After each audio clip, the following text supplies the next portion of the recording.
মুখ্যমন্ত্রী মমতা বন্দ্যোপাধ্যায়ের প্রশাসনিক বৈঠকের পরেই শামশেরগঞ্জের গঙ্গার সার্বিক অবস্থা এবং ভাঙন কবলিত এলাকার পরিস্থিতি খতিয়ে দেখতে মুর্শিদাবাদের শামশেরগঞ্জে এলেন রাজ্যের বিদ্যুৎ দপ্তরের প্রতিমন্ত্রী মোহাম্মদ আখরুজ্জামান। সোমবার দুপুরে শামশেরগঞ্জের বর্তমান পরিস্থিতি পর্যালোচনা করতে বিদ্যুৎ প্রতিমন্ত্রী আখরুজ্জামানের সঙ্গে এলাকা ঘুরে দেখেন মুর্শিদাবাদ জেলা পরিষদের সভাধিপতি রুবিয়া সুলতানা, রাজ্যসভার সাংসদ শামিরুল ইসলাম, শামশেরগঞ্জের বিধায়ক আমিরুল ইসলাম, সুতির বিধায়ক ইমানি বিশ্বাস, শামশেরগঞ্জের বিডিও সুজিত চন্দ্র রোদ সহ অন্যান্য প্রশাসনিক কর্মকর্তারা। এদিন শুরুতেই নিমতিতা বিএসএফ ক্যাম্পে গিয়ে জলের বর্তমান অবস্থা দেখেন।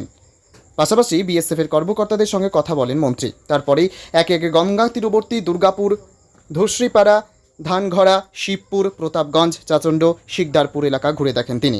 ফারাক্কা ব্যারেজ থেকে জল ছাড়ার সংকেত দেওয়ার পরেই মুখ্যমন্ত্রী মমতা বন্দ্যোপাধ্যায়ের নির্দেশে শামশেরগঞ্জের ভাঙন কবলিত এলাকা পরিদর্শন এবং বর্তমানে জলের অবস্থা পর্যালোচনা করেন মন্ত্রীসহ প্রশাসনিক কর্মকর্তারা। যে কোনো জরুরি প্রয়োজনে প্রশাসন সর্বদা প্রস্তুত রয়েছে বলেও জানিয়েছেন তারা। ব্যুরো রিপোর্ট, এসটিভি নিউজ, সময়ের সাথে সত্যের সন্ধানে। যেমন দেখার তো কিছু নেই, আমরা এই ব্যাপারে অভ্যস্ত।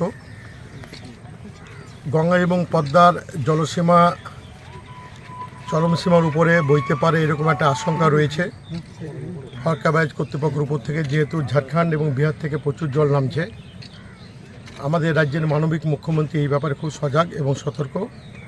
উনি যে এলাকায় প্লাবন হয়েছে সেই সব এলাকায় নিজের সরজমিনে পরিদর্শন করছেন। গতকালকে উত্তরবঙ্গ থেকে উনি উত্তরবঙ্গ বিভিন্ন জেলাগুলো পরিদর্শন করেছেন।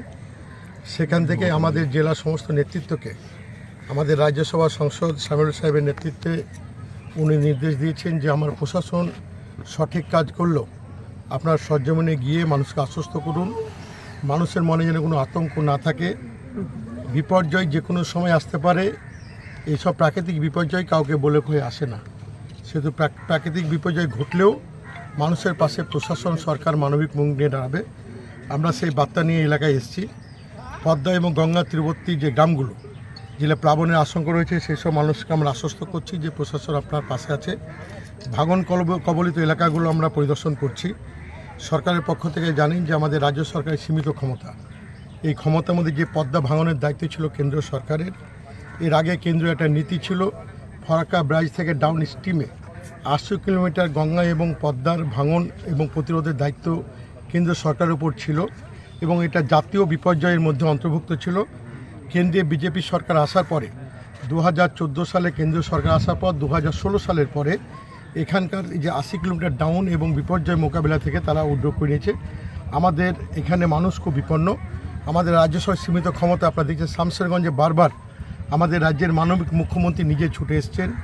উনি নিজে শামশেরগঞ্জের মাটিতে দাঁড়িয়ে স্পটে 100 কোটি টাকা ভাঙন রোধের জন্য অনুমোদন করেছিলেন। পরবর্তীকালে এখানকার স্থানীয় বিধায়ক যিনি আমিরুল সাহেবকে উনি বলেছিলেন যে মানুষের পাশে থাকতে হবে। যে সমস্ত মানুষগুলো গৃহহীন হয়ে পড়েছে তাদের নিজ ভূমি নিজ আবাসের ব্যবস্থা করতে হবে।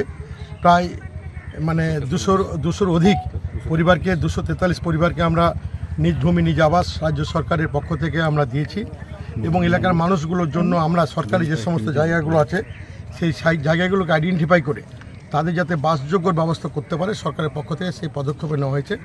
আজকে শামিরুল সাহেব আমাদের রাজ্যসভার সাংসদ ও নেতৃত্বে আমরা জেলার যে সমস্ত পদ্মা এবং গঙ্গার পার্শ্ববর্তী আমরা বিধানসভা ব্লকগুলো আমরা পরিদর্শন করছি। গঙ্গার জলস্তর নিয়ে ফারাক্কা ব্যারেজ কর্তৃপক্ষের সঙ্গে কোনো কথা হচ্ছে আপনাদের বা কি আপডেট? আমাদের আধিকারিকদের কথা হয়েছে। গতকাল তারা বলেছিল যে জলসীমা যেহেতু তারা ফারাক্কা ব্যারেজ চাপ নিতে পারছে না, প্রশাসনের পক্ষ থেকে আমরা পদ্মা এবং গঙ্গার যে পার্শ্ববর্তী অঞ্চলগুলোকে পঞ্চায়েত এবং বিডিও এবং লোকাল থানার মাধ্যমে আমরা প্রচারের মাধ্যমে মানুষকে সতর্ক করেছি যে আপনারা প্রস্তুত থাকুন, যে কোনো মুহূর্তে জল বাড়লে যাতে মানুষের ক্ষয়ক্ষতি না হয়।